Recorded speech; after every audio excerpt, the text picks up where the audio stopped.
À Moscou, la bourse a dévissé, elle a fermé ses portes. La monnaie, le rouble a perdu 40% de sa valeur après les sanctions occidentales. Vladimir Poutine dit se concentrer ce lundi sur la réponse économique à y apporter en recevant notamment les principaux acteurs de la finance russe. On en parle avec vous, Julie Dengelov. Bonjour, vous êtes à Moscou.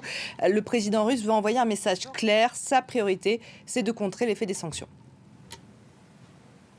Oui, il est en réunion d'ailleurs en ce moment, une réunion d'urgence, une réunion de crise avec les différents acteurs du système financier et notamment le directeur de la Banque centrale russe. Il a introduit cette réunion en disant qu'il les avait convoqués, je cite, pour répondre aux sanctions de l'empire du mensonge. C'est comme ça qu'il nomme les Occidentaux. Un peu plus tôt dans la journée, le porte-parole du Kremlin, Dmitri Peskov, avait indiqué qu'en effet, Vladimir Poutine allait consacrer une partie de sa journée à répondre à ces sanctions économiques. Il a indiqué que ces sanctions posaient un problème, bien sûr, pour l'économie russe, mais que l'économie russe était capable d'y répondre. Un peu plus tôt dans la journée, c'est la Banque centrale russe qui a pris différentes mesures pour répondre à cette crise économique. Et notamment, il a fait passer son taux directeur de manière historique de 9,5% à 20%. C'est vraiment un changement historique. La dernière fois qu'il y avait eu un taux directeur à peu près semblable, c'était lors de la guerre en Crimée. Il était à 17%.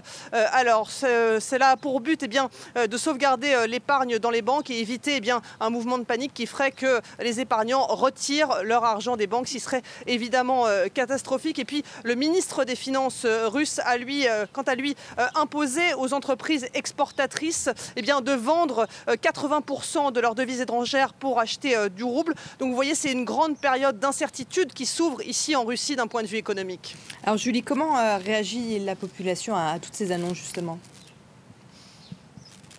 Écoutez, la semaine dernière, au début de la guerre en Ukraine, il y a eu un petit vent de panique où les gens sont allés dans les distributeurs retirer de la monnaie. On a pu faire un tour dans la ville ce matin et ce n'est pas le cas. Les gens n'ont pas l'air d'être dans un mouvement de panique. On sent plutôt une certaine fatalité. Une fatalité notamment quand on leur parle des sanctions et pour cause. Ils ont l'impression que c'est un mot qu'ils entendent depuis plusieurs années. On l'a vu dans le sujet notamment d'Antoine Mariotti. Les sanctions russes, les Russes, ils en ont l'habitude. Donc ils n'arrivent pas encore en ce moment à en mesurer les conséquences. Et puis il faut se dire que beaucoup soutiennent Vladimir Poutine et prennent ces sanctions bien comme une attaque de l'Occident. Ils ne remettent pas en cause cette guerre en Ukraine. C'est plutôt la jeunesse russe qui s'inquiète, une jeunesse qui a connu un pays se moderniser et qui a très peur d'un retour en arrière. J'ai pu m'entretenir notamment avec des jeunes parents qui me disaient qu'ils étaient très inquiets pour l'avenir de leurs enfants, qu'ils avaient également peur et que beaucoup de personnes se retrouvent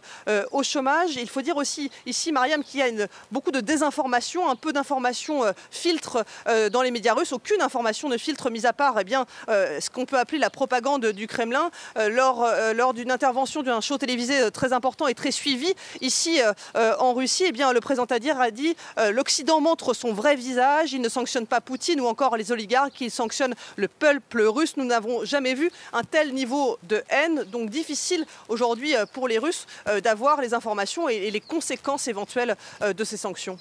Merci beaucoup, Julie.